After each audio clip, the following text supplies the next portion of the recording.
கிறிஸ்துவுக்குள் பிரியமான சகோதர சகோதரிகளே, உங்கள் யாவரையும் இயேசு கிறிஸ்துவின் இனிதான நாமத்தினாலே வாழ்த்தி வரவேற்கிறேன். தேவனுடைய வார்த்தை சொல்லுகிறது, சத்தியத்தையும் அறிவீர்கள், சத்தியம் உங்களை விடுதலையாக்கும் என்று சொல்லுகிறது. இன்றைய சிந்தனைக்கு எடுத்துக்கொண்ட வேத வசனம் யோவான் 5வது அதிகாரம் 5வது வசனம் முதல். 38 வருஷம் வியாதி கொண்டிருந்த ஒரு மனுஷன் அங்கே இருந்தான். படுத்திருந்த அவனை இயேசு கண்டு, அவன் வெகு காலமாய் வியாதியஸ்தன் என்று அறிந்து அவனை நோக்கி, சொஸ்தமாக வேண்டுமென்று விரும்புகிறாயா என்று கேட்டார். அதற்கு வியாதியஸ்தன், ஆண்டவரே, தண்ணீர் கலக்கப்படும் போது என்னை குளத்தில் கொண்டு போய் விடுகிறதற்கு ஒருவருமில்லை. நான் போகிறதற்குள்ளே வேறொருவன் எனக்கு முந்தி இறங்கி விடுகிறான் என்றான். இயேசு அவனை நோக்கி, எழுந்திரு, உன் படுக்கையை எடுத்துக்கொண்டு நட என்றார். உடனே அந்த மனுஷன் சொஸ்தமாகி தன் படுக்கையை எடுத்துக்கொண்டு நடந்து போனான். அந்த நாள் ஓய்வு நாளாயிருந்தது. 14வது வசனம். அதற்கு பின்பு இயேசு அவனை தேவாலயத்திலே கண்டு, இதோ நீ சொஸ்தமானாய், அதிக கேடானதொன்றும் உனக்கு வராதபடி இனி பாவம் செய்யாதே என்றார். ஹல்லேலூயா, பிரைஸ் தி லார்ட். ஆண்டவராகிய இயேசு கிறிஸ்து மனிதனாக இருக்கும்போது அவர் அந்த பெதஸ்தான் சொல்லப்படக்கூடிய அந்த குளத்து பக்கத்தில் போகிறாரு. அந்த குளத்தோட விசேஷம் என்ன அப்படின்னா, எப்பொழுதாவது தேவதூதன் வந்து அந்த தண்ணியை கலக்குவார். கலக்கும் பொழுது யார் முதல்ல போய் அதுக்குள்ளே போய் விழுகிறார்களோ அவர்கள் எப்பேற்பட்ட நோயாக இருந்தாலும் என்ன செஞ்சுருவாங்க, சுகம் பெற்றுக்கொள்ளுவார்கள். அதனால் அந்த பெதஸ்தா குளத்தை சுற்றி எப்பொழுதுமே நோயாளிகள் என்ன செய்வாங்க, இருப்பாங்க.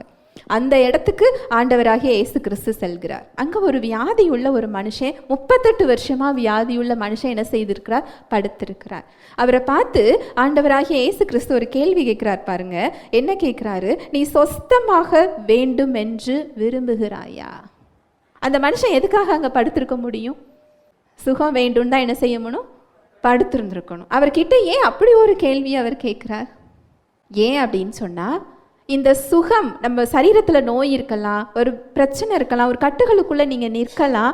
நீங்கள் அந்த தீர்மானத்தை எடுக்கிற வரைக்கும் இந்த நோயை இனிமேல் என்னால் சுமக்க முடியாது, இந்த கட்டுகளில் நான் இனிமேல் இருக்க மாட்டேன், எனக்கு இது போதும், வேண்டாம், எனக்கு அவர் சுகம் கொடுத்துருக்கிறாருன்னா அதை நான் பெற்றுக்கொள்ள வேண்டும், அதை நான் எடுத்துக்கொள்ள வேண்டும் அப்படின்னு சொல்லி நீங்கள் ஒரு தீர்மானம் எடுக்கும் பொழுது தான் அந்த சுகத்துக்குள்ளேயே நீங்கள் என்ன செய்ய முடியும், போக முடியும். ஏன்னா நிறைய பேர் அந்த நோயை என்ன செய்து கொள்ளுகிறோம், ஏற்றுக்கொள்ளுகிறோம். இந்த நோய் வருதா, இந்த மாத்திரையை போடு, அந்த வலி வருதா, அதுக்கு இந்த மாத்திரையை போடு, இல்லை இந்த பிரச்சனையா, இந்த டாக்டரை போய் பாரு. டாக்டரை பார்க்குறது தப்பு இல்லை, நான் தப்புன்னு நான் எப்போவுமே சொல்ல மாட்டேன். அது தேவன் கொடுத்த ஒரு பரிசு தான். அவரை அறியாதவர்களுக்கு, விசுவாசிக்க முடியாதவர்களுக்கு, விசுவாசத்தில் குறைவுள்ளவர்களுக்கு அவரை பிடித்து கொள்கிற வரைக்கும் ஒரு தற்காலிகமான ஒரு வழிமுறை அவர் என்ன செய்திருக்கிறார், கொடுத்திருக்கிறார். அதை விட மேலான சுகம் யார்கிட்ட இருக்கு? அவர்கிட்ட தான் இருக்கு. உலகத்துல ஒரு சில வியாதிக்கு மருந்தே கிடையாது, அதையும் சுகமாக்கக்கூடிய சுகம் யார்கிட்ட தான் இருக்கு? இயேசு கிறிஸ்து கிட்ட தான் இருக்குது. நீங்க உங்களுக்குள்ள ஒரு தீர்மானம் எடுக்கிற வரைக்கும், இது போதும், இனிமே இந்த இடத்துல நான் நிற்க மாட்டேன், இந்த நோயில நான் நிற்க மாட்டேன், அந்த சுகம் அவர் எனக்கு கொடுத்துட்டாருன்னா அதை நான் பெற்றுக்கொள்ளணும், உங்களுக்குள்ள அந்த தீர்மானம் வந்தாதான் அந்த சுகத்துக்குள்ளேயே நீங்க என்ன செய்ய முடியும், போக முடியும். அடுத்து என்ன நடக்குது பாருங்க, 7வது வசனம். அதற்கு வியாதியஸ்தன், ஆண்டவரே, தண்ணீர் கலக்கப்படும் போது என்னை குளத்தில் கொண்டு போய் விடுகிறதற்கு ஒருவருமில்லை. நான் போகிறதற்குள்ளே வேறொருவன் எனக்கு முந்தி இறங்கி விடுகிறான் என்றான். நம்மள மாதிரியே ஒரு சாக்கு போக்கு சொல்றார் இல்லையா? 38 வருஷமா அந்த குளத்து பக்கத்தில் இருக்கிறாரு. அவர் ஊர்ந்து ஊர்ந்து போனாலும் அந்த குளத்து பக்கத்தில் அவர் என்ன செஞ்சிருந்திருக்கலாம், போயிருந்திருக்கலாம். அவர் ஒரு சாக்கு போக்கு சொல்றாரு. அதை கலக்கும் போது என்னை தூக்கி விடுறதுக்கு அங்கே யார் இல்லை, ஆள் இல்லை. நம்ம சொல்றோம் இல்லையா, எனக்கு சத்தியத்தை கேட்க நேரம் இல்லை, நான் கேட்கணும்னு நினைக்கிறேன், ஆனால் நேரம் எனக்கு என்ன செய்ய மாட்டேக்கி, கிடைக்க மாட்டேக்கி. நேரம் கிடைக்கலாம் செய்யாது, நம்ம தான் நேரத்தை என்ன செய்யணும், உருவாக்கி கொள்ள வேண்டும். நம்ம சாப்பிட்றதுக்கு நேரம் இல்லைன்னு சொல்கிறோமா? வேலைக்கு மத்தியில் சாப்பிடுகிறோம் இல்லையா? நம்ம உறவுகள் கிட்ட, குடும்பத்தில் நமக்கு பிள்ளைகளாக இருக்கட்டும், அம்மா அப்பாவாக இருக்கட்டும், கணவராக இருக்கட்டும், அவங்களுக்கு செய்கிற கடமைகளுக்கு நம்ம நேரம் இல்லைன்னு சொல்கிறோமா? சொல்கிறதில்லை இல்லையா? அதுபோல் சத்தியம் என்பது உங்கள் வாழ்வில் ஒரு பகுதியாக மாற வேண்டும். அதுக்கு நேரம்ல நம்ம என்ன செய்ய முடியாது, சாக்கு போக்கு சொல்ல முடியாது. அவர் ஊர்ந்து ஊர்ந்து போனா அந்த குளம் பக்கத்தில் அவரால் போயிருக்க முடியுமா, முடியாதா? இது போலதான் நம்மளுடைய சாக்கு போக்கு இருக்குது. சாக்கு போக்கு சொல்றது நம்ம சுகத்தை தடுத்து நிறுத்தக்கூடிய இடம். ஏன்னா ஏசு கிறிஸ்து கிட்ட தான் விடுதலை நமக்கு தெரியுது, சத்தியத்துல தான் விடுதலைன்னு தெரியுது. அவர் ரொம்ப தெளிவா சொல்றாரு, சத்தியத்தையும் அறிவீர்கள், சத்தியம் உங்களை என்ன செய்யும், விடுதலையாக்கும். தூரமா உலகத்துல இந்த நோய்க்கு மருந்து இல்லைன்னு சொல்றாங்க, ஆனா அதுக்கு மருந்து கொடுக்கக்கூடிய டாக்டர் தூர ஊர்ல இருக்கிறாருன்னு சொன்னா எப்பாடுபட்டாது அந்த ஊருக்கு போறோம் இல்லையா? இங்க சிலுவையில இலவசமாக கொடுக்கப்பட்டிருக்கு, இலவசமாக அவர் விடுதலையையும் சுகத்தையும் கொடுத்திருக்கிறார். அப்போ அந்த இடத்துல நம்ம சாக்கு போக்கு சொல்றத முதல்ல என்ன செய்யணும், விட வேண்டும். அடுத்து என்ன நடக்குது பாருங்க, 8:9. இயேசு அவனை நோக்கி, எழுந்திரு, உன் படுக்கையை எடுத்துக்கொண்டு நட என்றார். அங்க அவர் என்ன சொல்றாரு, என்னை தூக்கி விடுறதுக்கு ஆள் இல்லைங்கிறாரு. ஏசு கிறிஸ்து என்ன செய்யறாரு, எழுந்து நட. அவர் சொல்லலாம் இல்லையா, என்னை தூக்குறதுக்கு ஆள் இல்லைன்னு சொல்றேன், என்னை எழுந்து நடன்னு சொல்றீங்களே. அங்க சுகத்தை பெறுகிறதற்கு நம்மால் என்ன செய்ய முடியாதோ அதை முதல்ல செய்யணும். எனக்கு இது முடியாதுன்னு என்ன செய்யக்கூடாது, ஒதுக்கக்கூடாது. அப்படியே வார்த்தை என்ன சொல்லுது, என்னை பலப்படுத்தும் கிறிஸ்துவினாலே எல்லாவற்றையும் செய்ய எனக்கு என்ன உண்டு, பலன் உண்டு. இயேசுவின் தழும்புகளால் நீங்கள் குணமானீர்கள். அதை நீங்க 1000 தடவை சொல்லிட்டே நீங்க படுக்கையில படுத்திருந்தா அந்த சுகத்தை என்ன செய்ய முடியாது, பார்க்க முடியாது. இயேசுவின் தழும்புகளால் நான் சுகமானேன். எந்திரிச்சு நடக்க ஆரம்பிங்க, அந்த சுகம் என்ன செய்யும், வெளிப்படும். சொன்ன உடனே அவருக்கு என்ன முடியாதோ அதை அவர் என்ன செய்யறாரு, எழுந்து நடக்கிறார். அந்த சுகத்தை அவர் என்ன செய்து கொள்ளுகிறார், பெற்றுக்கொள்ளுகிறார். அதோடு இந்த சம்பவம் முடியல. 14வது வசனத்தை பார்க்கலாம். அதற்கு பின்பு இயேசு அவனை தேவாலயத்திலே கண்டு, இதோ நீ சொஸ்தமானாய், அதிக கேடானதொன்றும் உனக்கு வராதபடி இனி பாவம் செய்யாதே என்றார். அதற்கு பின்பு இயேசு அவரை தேவாலயத்திலே கண்டு, இதோ நீ சொஸ்தமானாய், சுகத்தை நீ பெற்றுக்கொண்ட, அதிக கேடானதொன்றும் உனக்கு வராதபடிக்கு இனிமே என்ன செய்யாத, பாவம் செய்யாத. அதுக்காக எல்லா நோயும் பாவத்தின் அடிப்படையில் வருதுன்னு நானும் சொல்லலை, சத்தியமும் சொல்லலை. தயவு செஞ்சு அந்த தாழ்வு மனப்பான்மைக்குள்ளேயோ குற்ற மனப்பான்மைக்குள்ளேயோ போகாதீங்க. இதே யோவான்ல சொல்லப்பட்டிருக்கு, ஒரு கண் தெரியாத ஒரு மனிதர் தாயின் வயிற்றில் பிறக்கும் போதே அவருக்கு என்ன தெரியாது, கண் பார்வை தெரியாது. அப்போ சீஷர்கள் ஆண்டவர்கிட்ட கேட்குறாங்க, இதை இவர் செஞ்ச பாவமா, இவர் பெற்றவர்கள் செஞ்ச பாவமா? அதுக்கு ஆண்டவர் சொல்றாரு, அது இவர் செஞ்ச பாவமும் இல்லை, பெற்றவர்கள் செஞ்ச பாவமும் இல்லை. தேவன் நாமம் மகிமைப்படும்படி இப்படி பிறந்தான் அப்படிங்கிறத நம்ம தப்பா எடுத்துக்கிறோம். தேவனோட வல்லமங்க வெளிப்படணும்னு அவர் கண்ணு தெரியாம படைச்சாருன்னு என்ன செஞ்சுக்கிறோம், ஏற்றுக்கொள்றோம். அப்படி இல்லை, மற்ற வசனங்களோட வெளிச்சத்துல நீங்க பார்க்கணும். எப்பவுமே ஒரு வசனத்தை அப்படியே என்ன செய்யக்கூடாது, எடுக்கக்கூடாது. நன்மையான எந்த ஈவும் பூரணமான எந்த வரமும் ஜோதிகளின் பிதாவினிடத்திலிருந்து இறங்கி வருகிறது. திருடன் திருடவும் கொல்லவும் அழிக்கவும் வருகிறான். அந்த குழந்தையோட சுகத்தை அழிச்சது யாரு, திருடன். அந்த சுகத்தை பறித்து கொண்டது யாரு, திருடன் பறித்து கொண்டிருக்கிறான். நாங்கள் இயேசு கிறிஸ்து சொன்ன பதிலோட அர்த்தம் என்ன அப்படின்னா, இது இவன் செஞ்ச பாவத்தினால இல்லை. ஏன்னா பிறக்கும் போதே கண்ணு தெரியாம தான் அவர் என்ன செய்கிறார், பிறக்கிறார்.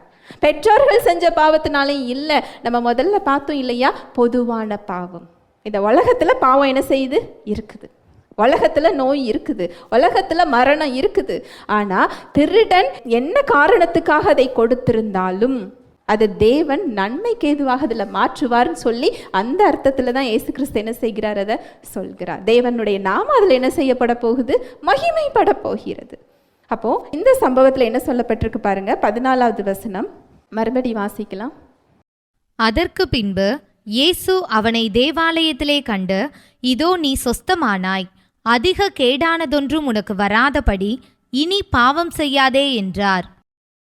நீ சொஸ்தமாயிட்ட, ஆனா ஏற்கனவே இருந்த வியாதியை விட அதிகமான வியாதி உனக்கு வந்து விடாத படிக்கு இனிமே என்ன செய்யாத, பாவம் செய்யாத. நோயை நான் தரல, நீ பாவம் செஞ்சா சாத்தானுக்கு அந்த இடத்துல என்ன செய்வ, இடம் கொடுப்பாய். ரோமர் 6:16. மரணத்துக்கு ஏதுவான பாவத்துக்கானாலும் நீதிக்கு ஏதுவான கீழ்ப்படிதலுக்கானாலும் எதற்கு கீழ்ப்படியும்படி உங்களை அடிமைகளாக ஒப்புக் கொடுக்கிறீர்களோ அதற்கே கீழ்ப்படுகிற அடிமைகளாய் இருக்கிறீர்கள் என்று அறியீர்களா? மரணத்துக்கு ஏதுவான பாவத்துக்கானாலும் நீதிக்கு ஏதுவான கீழ்ப்படிதலுக்கானாலும் எதற்கு கீழ்ப்படியும்படி உங்களை அடிமைகளாக ஒப்பு கொடுக்கிறீர்களோ அதற்கே கீழ்ப்படுகிற அடிமைகளாய் இருக்கிறீர்கள் என்று அறியீர்களா? அந்த இடத்துல நம்ம சாத்தானுக்கு இடம் கொடுக்கும் போது அது எந்த பாவ செயலாக இருந்தாலும் சரி, நம்மளோட சின்ன பாவமா பொய் சொல்கிறதா இருக்கட்டும், திருடுறதா இருக்கட்டும், கொலை செய்கிறதா இருக்கட்டும், விபச்சாரமாக இருக்கட்டும், இன்னும் சொல்லிக்கிட்டே போகலாம். மற்றவங்களை ஏமாத்துறதா இருக்கட்டும், மற்றவங்களுக்கு கெடுதல் செய்கிறதா இருக்கட்டும், எல்லாத்த விடையும் மன்னிக்காதது பெரிய பாவம். மன்னிக்காத விஷயமா இருக்கட்டும், கோபத்திலையா இருக்கட்டும், என்னவாக இருந்தாலும் சரி, அந்த இடத்துல நம்ம யாருக்கு இடம் கொடுக்குறோம்? சாத்தானுக்கு இடம் கொடுக்குறோம். அதிக கேடானதொன்றும் வராதபடி நீ நம்ம என்ன செய்யாத? பாவம் செய்யாத. இப்போ அடுத்த கேள்வி, எப்படி அந்த பாவத்தை நான் மேற்கொள்றது? நான் செய்யக்கூடாதுன்னு நினைக்கிறேன், ஆனால் என்னால் என்ன செய்ய முடியலை? விட முடியலை. ஏன்னா நம்முடைய மாம்சத்துக்கு அந்த பலன் கிடையாது. ரோமர் 7 ரொம்ப அழகா பவுல் சொல்றாரு, நான் விரும்புகிறதை செய்யாமல் நான் விரும்பாததையே நான் என்ன செய்கிறேன்? செய்கிறேன். அப்போ இந்த இடத்துல எனக்கு அந்த எண்ணங்கள் வரும்போது, அந்த பாவமான எண்ணங்கள், இப்போ சொன்ன எந்த எண்ணமாக இருந்தாலும் சரிதான், தேவனுடைய வார்த்தைக்கு எதிரான எண்ணங்கள், அந்த எண்ணங்களை நீங்கள் ஏற்றுக்கொள்ளும் போது அடுத்தது செயலாக அது வெளியில் என்ன செஞ்சிடும்? மாறிவிடும். ஒரு குழந்தை எப்படி கருத்தரிக்காமல் அது ஒரு குழந்தையாக மாறி வெளியில் அதை என்ன செய்ய முடியாது? வர முடியாது. அதுபோல் இந்த பாவ செயல்கள் கருப்பிடிக்கிற இடம் எங்கே அப்படின்னா நம்முடைய சிந்தனை. நம்ம சிந்தனையில் அது முதல்ல அந்த எண்ணம் வரும் பொழுதே நம்ம அவருடைய வார்த்தையை கொண்டு அங்கே மேற்கொண்டோம் அப்படின்னு சொன்னால் அது செயலாக வெளியில் என்ன செய்யாது? வெளிப்படாது. அப்போது நீங்கள் அந்த கருப்பிடிக்கும் பொழுதே அதை நீங்கள் மேற்கொண்டுட்டீங்கன்னா அது குழந்தைய மாதிரி என்ன செய்யாது? வெளிவராது. இப்போ சிந்தனையில் அந்த பாவ எண்ணங்கள் வரும் பொழுதே அவருடைய வார்த்தையை கொண்டு நான் அதை என்ன செய்யணும்? மேற்கொள்ளணும். அதுக்கு எனக்கு என்ன தெரியணும்னா சத்தியம் தெரியணும். ஹல்லேலூயா, பிரைஸ் தி லார்ட். பரிசுத்த ஆவியானவர் தாமே தேவ வார்த்தையோடு கூட உங்கள் யாவரோடும் இடைப்பட்டார் என்பதை விசுவாசிக்கிறேன். தேவ வார்த்தையில் சொல்லப்பட்ட சத்தியத்தின்படி சிந்திக்க, செயல்பட இன்று நாம் தீர்மானம் எடுப்போம். தேவனுடைய கிருபையும் சமாதானமும் உங்கள் அனைவரோடும் கூட என்றைக்கும் இருப்பதாக. ஆமேன்.